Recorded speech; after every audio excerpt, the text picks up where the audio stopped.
Manger la parole de Dieu, c'est d'abord l'absorber dans les profondeurs de notre être par une foi soumise et aimante, puis laisser la puissance du Verbe s'exprimer dans l'activité essentielle de la foi.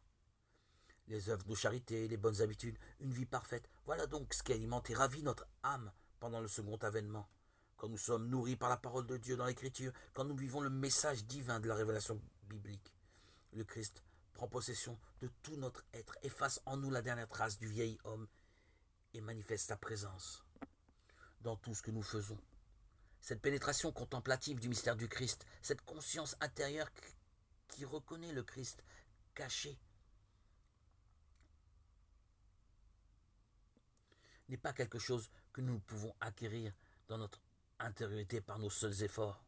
Certes, les paroles de l'Écriture, qui sont pleines des mystères divins, exigent un lecteur attentif qui sache tirer d'un roc un peu de miel et extraire de l'huile de la pierre la plus dure. Cependant, en dernière analyse, cette illumination consolante est toujours un don de Dieu, qui fait tomber du ciel sa rosée.